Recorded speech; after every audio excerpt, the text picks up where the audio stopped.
و دعاء كمال آدابه هي كإنسان زور جرينجر رتشاوي بك أجر دعاءنا أو آدابنا رتشاوي بك والله جل جلاله ولامي أداته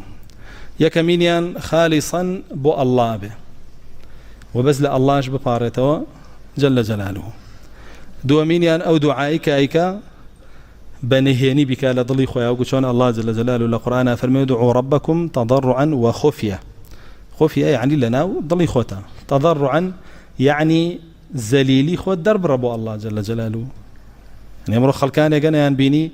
بو بچوكترين بيداويستيان زليلي خوان بو همو كسي دربرن بلام آمادنين دابنيشن ددق زليلي خوان بو الله جل جلاله درب برن لكاتك الزليلي دربرين بو الله جل جلاله عبادته وبلو بايو بيقد بيبر زبيته بلام بو غيري الله داري ببري باشا شركة وبلو بايات بي نزم بيته تاك وقيت آستي بيسترين إنسانا كان بو إنسانا قداري خوي بيه بزانة شون دعاك وتعدانك لدعايا تعدانك لدعايا يعني زيادة ربينك لدعايا شتانك داوانك كمستحيلة شتانك داوانك كحرامة باشا شتانك كمستحيلة وكوشي بلا يخوي بيرودقار قويشن بوب كبالتون بلا يخوي بيرودقار دو بالن بري بفرن تو ناتواني ما نداوك إلى الله أما تعدايا لدعايا الله جل جلاله وفرمي ولا تفسدوا في الأرض بعد إصلاحها ودعوه خوفا وطمعا إيوه فساد بربلاو مكانو لسرزوية بارنو الله جل جلاله بلام شون بترسو طمعتان هبه لفضل خوي بيتان بدا نكشتي مستحيل لداواب كان كوكوي خلق داوايك ولا تكترها لسورة عرافة فرمي إنه لا يحب المعتدين الله جل جلاله كساني خوجنا وكلا دعاية تعداكا ويكيقلا الصحابة كان دانشتوا دعاك باوك يدا بباليا جوي ليقري سيرك علي پروردگار داوای قصرك آواو ليكم لفلانش يعني بهشتا ولا بال قصري فلانا بي آواو به فرمي صحابك بي فرمي كركم تعدامك لدعايا چونك لرسول الله بيستوى صلى الله عليه وسلم قومانك بيابن لا آخر زمانا لدعايا زيادة رأيكن دا اشتي مستحيلاتكن كاو الشرعين يبوي جابوا إنسان بيشتي داوابك كمعقول به نابش تيجي داوابك كحرام به سزور كز هي دعاك بياني كبلكي بقون جبي بينه يو حرامه داواك إلى الله جل جلاله حرامك تبوركها تنازاني توشي چتاوانك بي لبنينك يو قورت ربوت دعاك ضلي رازي بي بوي دعاك ضلي چاك بيتو بوي دعاناك بحلالي بيبقى وانا دبنگ ونفام ونزانه بلا خوايا بحلالي بمقينا بي ورزقارم بي لم حرامه وفرمو باته وكل با الله بجمع بيشو خوي شرعيك اويا بلا اني تري ديجلا كمي بدل بيو جانتا كمي بدل بيو بيلا كمي بدل بيو سياره كمي بدل بيو موبايل كمي بدل بيو اوي بدل بيو باشكم معجب ترم بيه باشكم زياتر وقرم بيه نزاني ما تشقريك بسري خويا ما تعدى لدعاء عبادتك قال طبيك كعبادتي الله جل جلاله يعني كم نيامه تو قالتا اكي بعبادتك الله كالله جل جلاله داوي لك ردوي شلون بكي تضرعا وخفيا باشا تعدايتيانكي بلان توشي تعدايتياكي داوي مستحيل نكي داوي حرام جنكي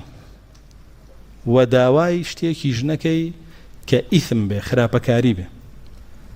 بون منا فلانكس بمري فلانكس لدين ور بقري فلانكس وكو صجي لبه فلانكس اوا بكوي أما همي إثمه يأخذ دعاك وقطع السلة رحمتي به فلانكس بينتيك شيء لقال فلانكس كخش كبران يأخذ أموزان يأخذ دور رفيقا دعاء أماني تيابه والله من أدريته وهموش يبي بالتاوان لسري صاحبك هر هم يبي بالتاوان لسري صاحبك باشان إنسان واجب لسري لها محارتك على الله بارته نك خوشي توجبو ها لا الله بارته لا الله نپارێتەوە بەڵام کە ناخۆشی توش بوو ئەنجا ڕاکە لە مزگەوت دابنی شێشە و تا بەیانی بگرێکەمە حاڵی زۆر بێتی کە ناڕەحەتێکی تووشە بێ ئیتر نوێژەکە عیبادەتەکە کە الله جل جلاله لەسەری لابە ئەنجا گەڕێتەوە سەر بارەکەی جارانی خۆی ئەوە زۆر زۆر خەتەرە ئەو پەڕی بێئەمەکیە ئەو پەڕی بێوەفاییە لەگەڵ پەروەردگارەکەت کە بەکاری ئەهێنی و بەکاری ئەبەی و ئەوە لەسەریشت ئەکەوێ بۆ قیامەتە وقريش وابو قريش فرمي كاتك أنا راحتيان توشبو هانان بس بو الله برد بلام كاتنا راحتي كان لسلا شو دسيانا كردو بكفر وشرك وفساد فعل خوان نابت وابي وإذا مس الإنسان الضر دعانا لجنبه أو قاعدا أو قائما فلما كشفنا عنه ضره مر كأن لم يدعنا إلى ضر مسه الله جل جلاله فرمي إنسانا نجهن أو حالي أنا كاتك أنا راحت يكي توشبه دي لما أنا بارته كيف بسجدة شونيجك يتر لمزجود ناتشة درو بزوج في درو ناتشة درو كوسا بزوج في دينا أنا هاو أفرميت أنا راحت يكي لسربين كان راحت يكي مال لسر لابرد أفرمي هر نالي توشينا راحت يبوا يتر پروردگاری خوي هر ناناسه أما إيكي ترى لآداب كان كتوب لها محالة يكابيكي كاكنا راحت يد لسر حقيقة دعاء الله جل جلاله لسرتي لابا بلام ك فرحي وخوشي جريت يكردي سباسي الله إلى سربك وداوابك لله جل جلاله كتوفيق بدا بخير وبسري بري ولا خير بكاري بري باشا أيش دعاء هي خوي كبيكي وقلت شون راحت يك دعاء هي الله جل جلاله لسرد لايبا خوش يكش خوش جزرانيكش دعاء هي كالله جل جلاله لسرتي زياكا بركتي تيخابود سودي لبيني بدنيا وقيامتك ببزرر بدنيا وقيامت باشا إنسان كدعاءك واجب لسري بجزم داويبك إن شاء الله تيانك بلاي پروردگار اگر ويستد لسربو ليم خوش با اي پروردگار اگر ويستد لسربو مالم بري اي پروردگار اگر ويستد لسربو فقير مخد دولة منم كان نا اعتيادي داوي بك بيز بونا كاستثناء تيابكي بجزم ابل الله باريتو بلاي پروردگار اوام بيبا اي پروردگار مالم بداري اي پروردگار سرکەوتوم بکە ئەی پەروەردگار لێم خۆش بە ئاو بەجەزم لێی پارێرەوە نەوەگی ئینشاء الله تێ بکەیت چونکە ئەگەر ئینشاء الله تێ بکەی ئەوە وەختە تۆ چیەکەی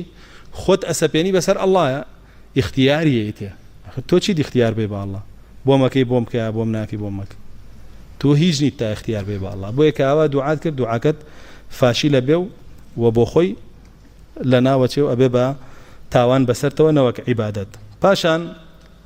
ئینسان کە دوعاکە باشترين جوري دعاء كان كبيكاتشيا دعاء قرآني كان لقالوا دعاني للسنة هاتوا أما بوكسي كعربية زاني وأتواني ودعاني لبركة وبيله وأوكسشي كعربي نازاني تواني اعتيادي بكردي جو دعاء نبكاتوا ككوكروي همو خير كان بون مناقر تو دعاء بكي بكردي بلاي پروردگارم هرچی خيري دنيا وقيامته توشم خير جماني ترتوش نبي هرچی زرری بو دنیا و قیامتم هەیە دووری خەرۆلێم زەرەرێک ئەمێنێ لێی پارێزراو نەبی با ئیتر تۆ بۆ دابنیشی هەر یەکش داوا بکەی ها تۆ داوای هەموو خێرەکان کە با هەموویە بۆ بێ ئەم دوعایە زۆر دووبارە کەرەوە باشترە لەوەی کە دوعاکانی نەوعاونەوە بکەیت و یەک بە یەک شتەکان بژمێری باشە ئەو دوعایانە کە جامیعن کۆکەرەوەن بۆ زۆربەی فەضل و خێرەکان ئەوانە بکە زیاتر و ئیلا ئەشبێ دوعای قیامەت پێشخەی بەسەر دنیاتە إلا أبي دعاء قيامت بيش بخي بسر دنياتا نبي دنيا فرز بي هر دعوة بيداوي سكاني دنيات بكي أبي زياتر دعوة بكي الله جل جلاله دينت بارز راو بكا هدايات بدا لقيامتا لصالحين بي برويتا باشتو نوك بيجري بكومال دعاء وكابرا لا كعباية تصوير كان ده الله فلوس فلوس فلوس فلوس فلوس نالي هدايات نالي علم نافع آخر زور زور خطر باش كيتو بسرتا أو فلوسكي بيدايت ودعاي شوي زینات پێکرد دوایی چوی مەلهات پێکردەوە کورە دوایی لە خۆت بایی بووی لەبەر چێژ و خۆشی و نیعمەتەکانی دنیای تر مزگەوتە نەدیە و نوێژێ نەدیە و نەچتۆ لای کەعبەژە تا هەتا ئێمە زەرەر بوو بۆ دیا قازانج بوو بۆیە هیدایەتەکەت بیر نەچێ پێشی خەدایمە هیدایەتەکەت بیر نەچێ پێشی خەدایمە پاشان رسول الله صلى الله عليه وسلم فەرمێ ئەگەر دوعاتان کرد سەڵەواتم لەسەر بن أنجا دعاء بكن شو كصلوات دان لسر رسول الله صلى الله عليه وسلم شيء أبوي دعاء أبو أو تحقي رسول الله لسر صلى الله عليه وسلم شو كأو دينت لو بيجيوا أو برورد قارت بهوي أو ناسيو بويا أبي حقي أو بي أنجا دعاء حقي خودك بويا رسول الله صلى الله عليه وسلم فرمي كل دعاء محجوب حتى يصلى على النبي فرمي همو دعائك حجابك هي لنيوان خاونكيو والله مدانوي الله جل جلاله بوي حتى وكو صلوات دا لسر رسول الله صلى الله عليه وسلم بويا دشتكيك يا بولا فرمي بيغمري خوا صلى الله عليه وسلم دعاكم فرمي چنێکی صلوات بێ ئەفەرمێ چەند دەتوانی ئەڵێ ڕوبعێکیەکەم بە صلوات لەسەر تۆ ئەفەرمێ باشە بۆت ئەفەرمێ نیوەیەکەم بە صلوات لەسەر تۆ ئەفەرمێ باشترە بۆت ئەفەرمێ سێ بەشیەکەم بە صلوات بۆت لەسەر تۆ ئەفەرمێ هەر باشترە بۆت ئەفەرمێ هەر هەموویەکەم بە صلوات لەسەر تۆ ئەفەرمێ دەی الله جل جلاله خەمت ناهێڵێ و هەموو پێداویستەکانیشت دابینەکە ئەگەر تۆ ئاوەهابی يعني صلوات لسر رسول الله صلى الله عليه وسلم هي نري همو بركتكانا بكمي مزانا بلام صلواتك لسر بقى روحي تيابه لضلو درون توبه زيندوانا بيدا مقارني صلواتك بك با مقترين به بحب رسول الله بخوشويستي رسول الله صلى الله عليه وسلم نكشتك به لدم تابيته بروا نا باب لضل توها البقلي بويل نزيك تربي تولى الله جل جلاله وولاميش بدريتو باشان ام دعايانا بچي بكي باشا اساو ايتمان خويندو ولله الاسماء الحسنى جيبكن فادعوه بها الله جل جلاله او ناو بيروزانيه او ناو جوانانيه بي باريرو وهر ناويكيشي يعني سبحان الله الله جل جلاله ناوكاني هر يكان تايبتك بچي بپيدايسيتو نخوشه هي بلا يا شافي شفان بدا شفاي نخوشه كم بدا رزقه بلا يا رزاق رزق بدا توبته بلا يا تواب توبه ملي ورقره رحمته بلا يا رحمن رحمن بيبكى دجمني كدهيا عزيتي داوي لمشركين ومنافقين وكفار وفاسقين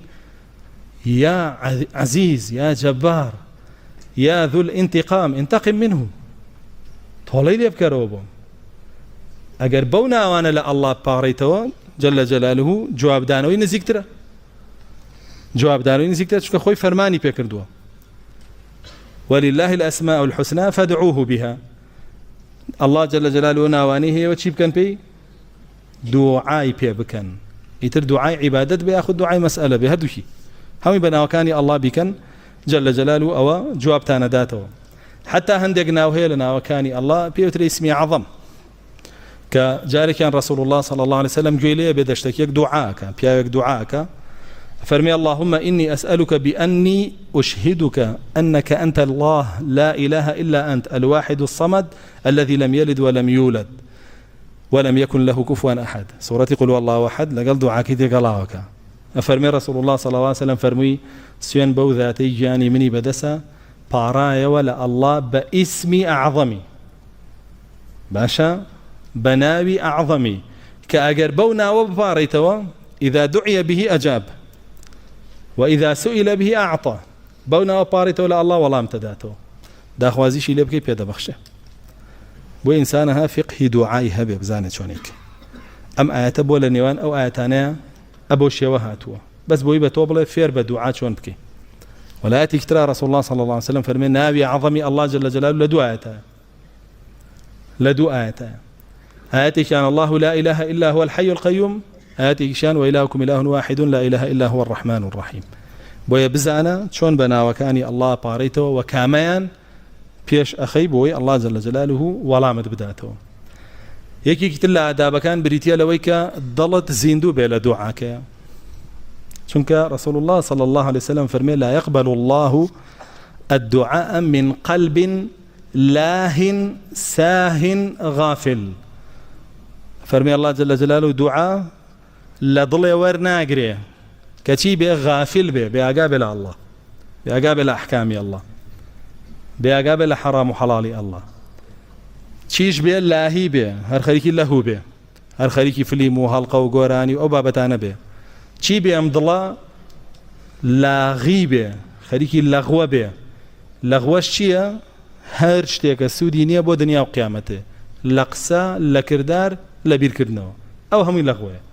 كتو بيبش بكيتها همو لغويك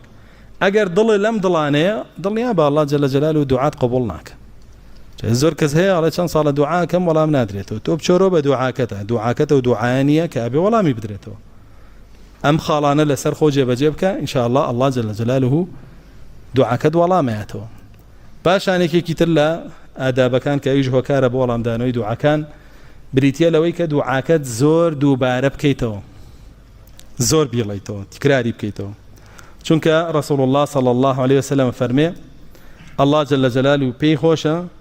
عەبد بپارێتەوە لێی وەکو چۆن منداڵ ئینەکە بۆ باوکی ئەڵێ دەدەی دەبۆم بکرە ئاوا پارێتەوە لە الله جل جلاله تاوەکو الله جل جلاله وەڵامی بداتەوە. پاشان زۆر گرنگە ئەو ئینسانەی دوعاکە خواردن و خواردنەوە و جلوبەرگی حەڵاڵ بێ. چکە بەڕاستی جلوبەرگی حەرام، خواردنی حەرام، خواردنەوەی حەرام ڕێگرە لە بەرامبەر وەڵامدانەوەی دوعای ئینسانی مسلمان. رسول الله صلى الله عليه وسلم باسی کەسێکەکە کە سەفەرەکە فەرمێ قژی ئاڵۆسکاوە تەپوتۆزی لێ نیشتووە ماندووە دەرس بەرزەکاتەوە لە ئەڵڵا ئەپارێتەوە یا رب یا رب یا رب. علەما فەرموون بۆ باسیەوەی کردووە لەبەرەوەی خۆی سەفەریش بۆ خۆی سەفەر کە ئینسانی مسلمانێکە ئەگەر سەفەری مەعسیەت نەبێ هۆکارە بۆ وەڵامدانەوەی دوعا. ئەفەرمێ بەڵام الله جل جلاله چۆن وەڵامی ئەمە باتەوە؟ ملبسه حرام مشربه حرام ملبسه ومأكله حرام وغذي بالحرام. چۆن الله جل جلاله دوعای ئەمە وەرگرێ وەڵامی بداتەوە؟ جلوبەرگی حرامە، خواردنی حرامە، خواردنەوەی حرامە، هەموو جسمی هەر لەسەر حرام دروست بووە. الله جل جلاله چۆن دوعای ئەمە وەڵام بداتەوە. پاشان ئینسان ڕوو بکاتە قیبلە لە کاتی دوعاکردنە باشترینە بووی. هەرچەنە حەدیثەکەی ضعیفە کە فەرمێ باشترین مەجلیسەکان کە ڕووی تێ بکەی قیبلەیە. فەرمودەکە ضعیفە بەڵام هەر قیبلە ئەشرەف الئەماکینە. تۆ فەرمانە پێکراوە لە نوێژا ڕووی تێ بکەی کە مادام ئەشرەف الئیتیجاهات بێ باشترە لە دوعایە ڕووت لەوێ بێ. یەکێکی تر لە ئادابەکان بریتە لەوەی کە لە دوعایە دەست بەرزکەیتەوە، لە دوعایە دەست بەرزکەیتەوە کە رسول الله صلى الله عليه وسلم ئەدا بەپاڵ سەحابەیەکە دوعاکە پارێتەوە دەستی بەرز کردوێتەوە ئەفەرمێ ئەو دەستانە الله جل جلاله بە بەتاڵی نایەنگێڕێتەوە ئیلا وەڵامیەداتەوە.